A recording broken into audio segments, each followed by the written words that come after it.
One of the most important thing in the crypto market and in this kind of markets, it's avoiding double counting. That's the most I've read important articles thing. about this. Yeah, that's right. So what is blockchain? Everything that avoids double counting.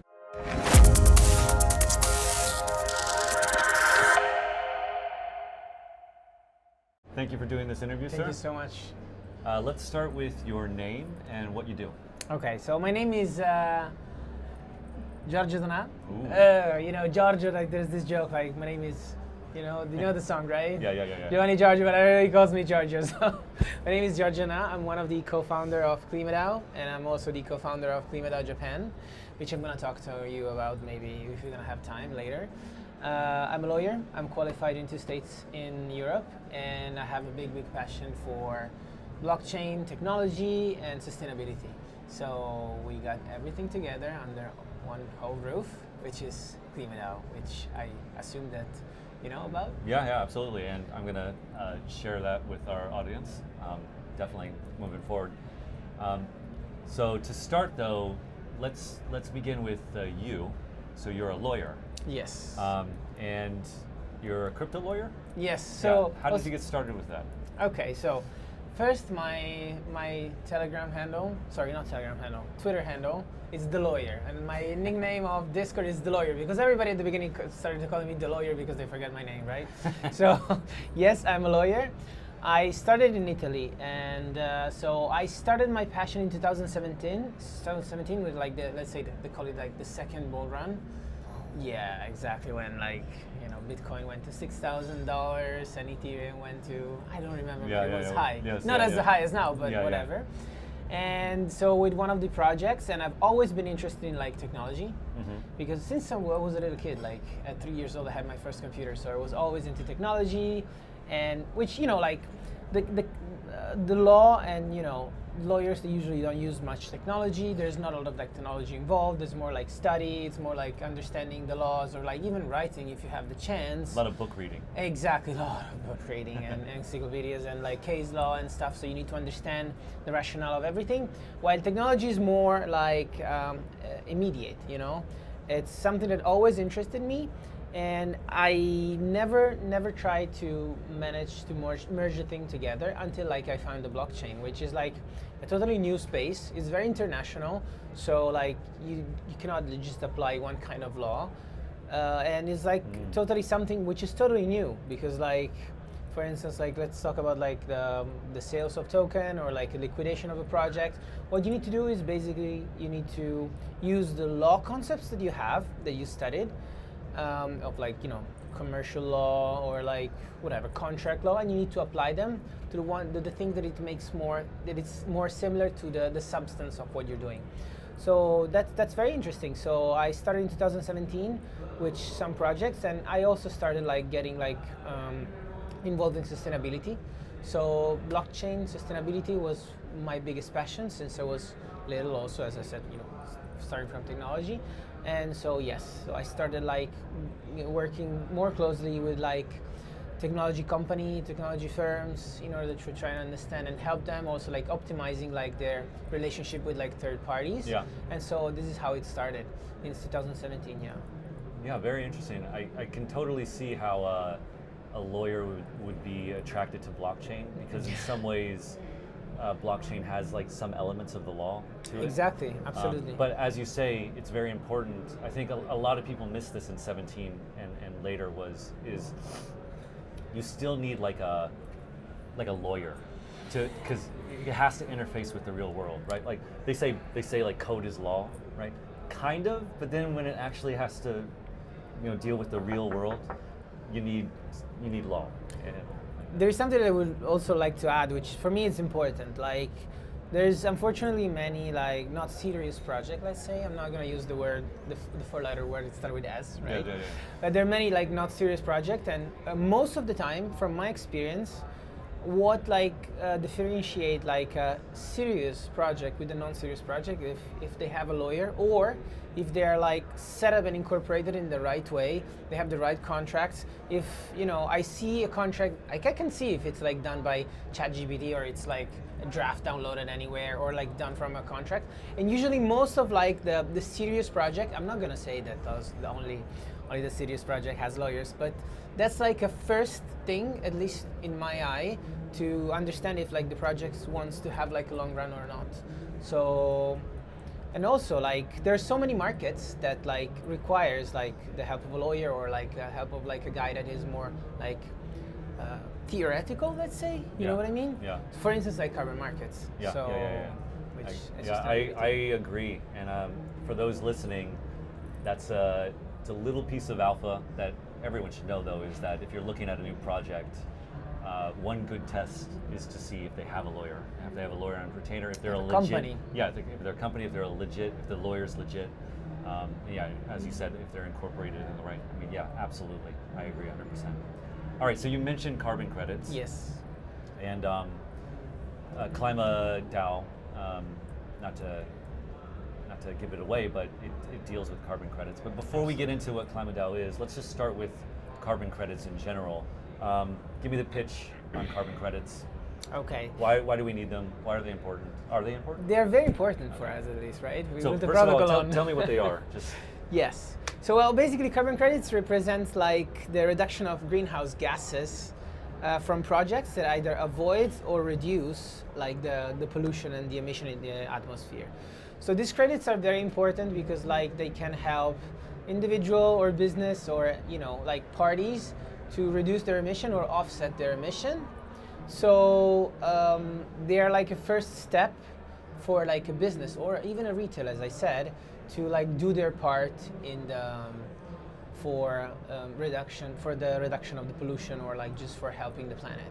So the carbon credits represents most of the time, through our technology we can go in a smaller scale, but I will tell you after, like 1 ton of CO2 which is either avoided or reduced in the atmosphere. So considering also that the atmosphere is just one, a project in Brazil will have the same effect as like in the whole atmosphere. So even if I'm in Italy, even if I'm in Singapore, I can use like a Brazilian project or an Indian project or a Bangladesh project or whatever. So this carbon credits, so therefore are tradable. There is a market for them, which is quite complicated. I'm just gonna say like a few words. They're very opaque, they're very illiquid, and they're not, as they're opaque, they're not transparent at all.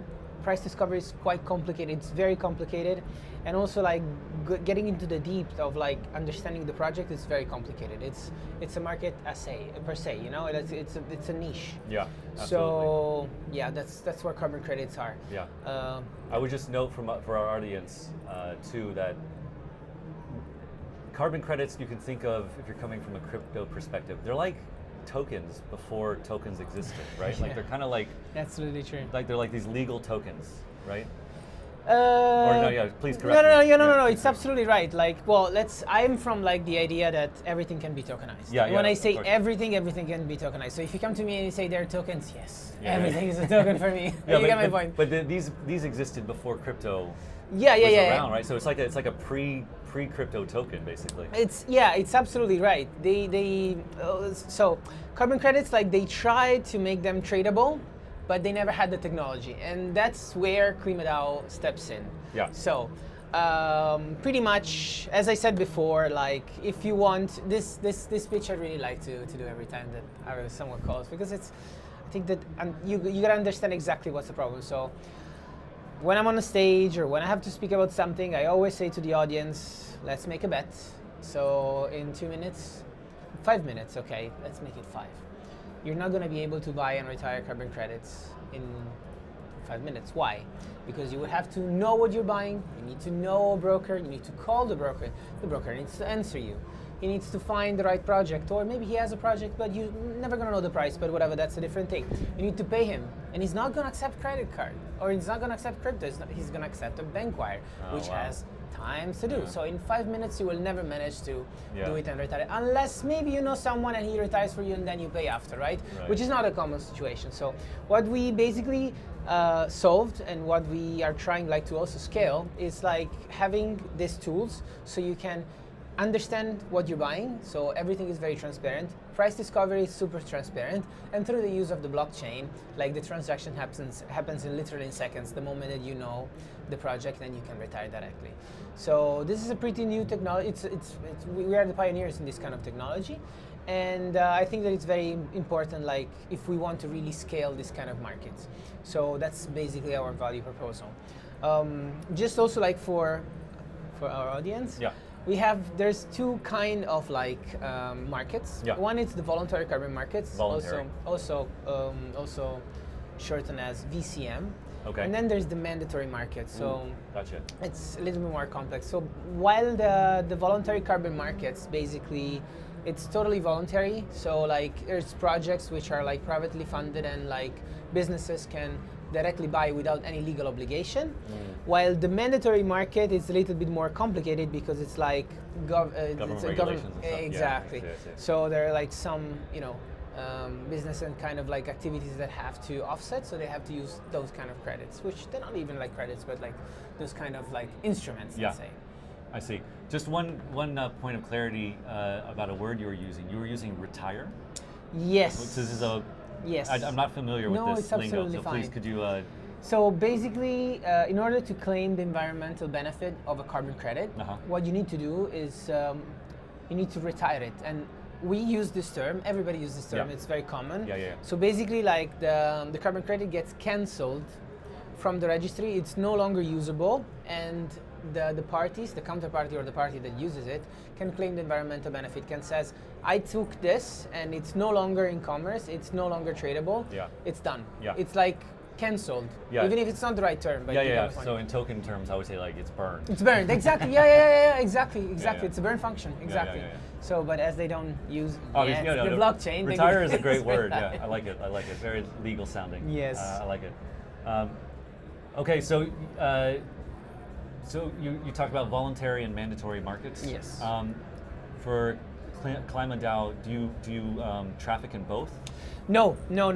So we are focused mainly on VCM, but who knows? Yeah. Like it's very complicated, the mandatory market, because it's basically security. So it has a lot of like legal challenges, which is something that I like. Have to be very honest.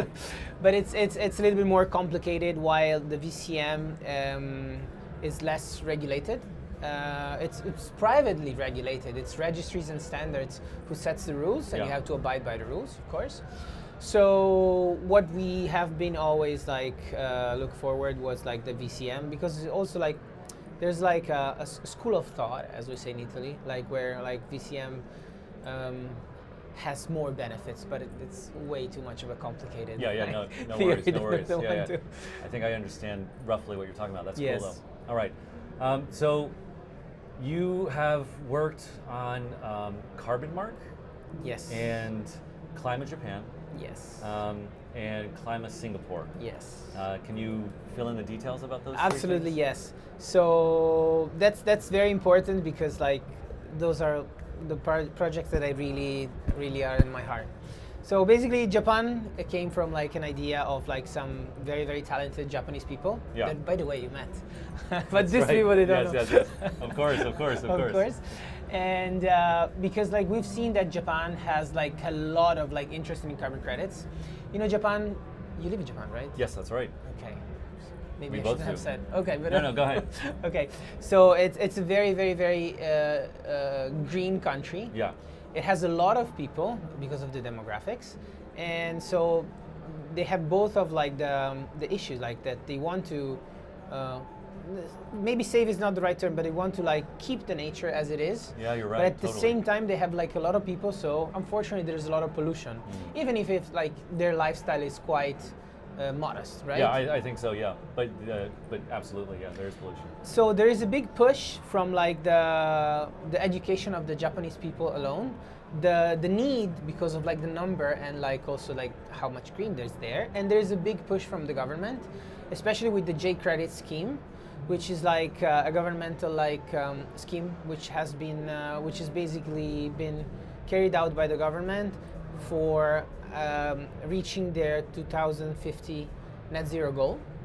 So we thought that like Japan would have been like a very interesting market, and me myself, I come there also very often, in order like to try to make Klima Japan very successful, and so far we're having like very good results. About Singapore, well, fintech hub of the Southeast Asia, right? Yeah, absolutely. So there's a lot of interest in the carbon credits too. But it's more like treated as like a financial. Yeah, that's like, what I was gonna. Exactly, that makes right. sense to me. While Japan is more of like even like a mental thing. It's like a we way wanna- of life. Yeah. Singapore treated as more like as there's a lot of interest in Singapore too, which is a great country, and they're doing a lot also for this. And so that's the reason why we are like we're seeing a boom also in this market, which is mainly OTC, especially in Singapore. Oh, interesting. Yes. So Carbon Mark, on the other hand, is our like global.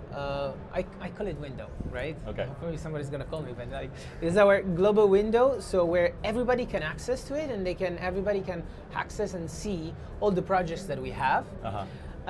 They can buy, they can retire. We have an amazing technology solution, which is our API that can plugs in directly into apps and can auto retire, auto buying carbon credits. So Carbon Mark is basically like the cutting edge company that all the group has. I see. So it's very important.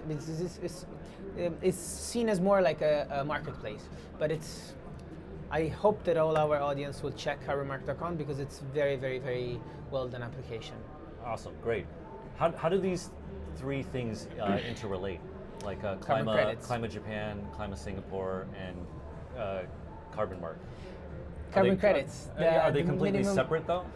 Yes, so they are separate entities. They have different regulations for each. Yes, country? of course, because they also have like a different value proposal. While Klima Japan is more like also on consultancies, and we're more, that's 99% focused on J credit, which is the Japanese credits. So which is a different scheme. It's a different standard. They have different regulations. Singapore is more it's more like focused on OTC deals. Okay. So like the old style. We didn't abandon the old style, even if we're trying to innovate. Right. And Carbon Mark is everything tokenized. Carbon credits tokenized. New registries we're gonna roll out with like a news very soon regarding like some cutting edge technology carbon credits, which are the LimeNet carbon credits that you can read about. And new standards like ICR, Circa Bono, and everything is tokenized. So that's the value proposal of Carbon Mark. So marketplace where you can buy, price discovery, it's instant retirement, and so on. And just as an aside, this seems to me like a perfect use case for crypto, right? Some of the language that you're using, right, like price discovery, liquidity, like availability, things like that, is exactly kind of one of the big benefits of crypto. And as you said, the carbon market is so like fractured and like hard for price discovery because liquidity is so bad. So I would really like to ask 1 minute. Sorry to interrupt. Go ahead, please. But it's very important, and I really thank you so much. Because one of the most important thing in the crypto market and in this kind of markets, it's avoiding double counting. That's the most I've important read articles thing about this. Yeah, that's right. So what is blockchain? Everything that avoids double counting, right? In my head. Right. Okay, so the moment that you claim falsely, an environmental benefit for a credit that has been, never retired. Right. That's what plagues the market, because the market is already complicated, the market is already a niche, and if you do wrong things, you're gonna destroy every one of us, right?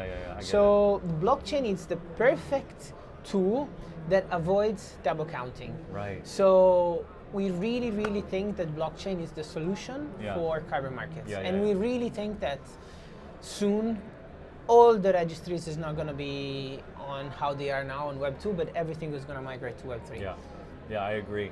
And again, I only know it from like a very kind of amateur perspective, but I do know that the carbon market is important and there's a lot of money in it.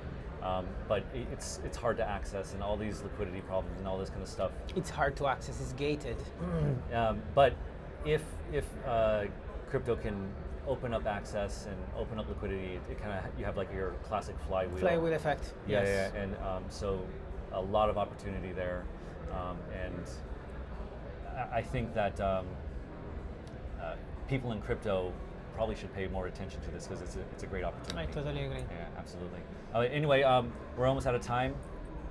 Thank you so much for stopping by here, and I hope to do some more interview stuff about carbon credits and Hopefully. like KlimaDAO and stuff like that. Thank you so much for Appreciate it, having man. me. Really. Thank you very so much, much. man.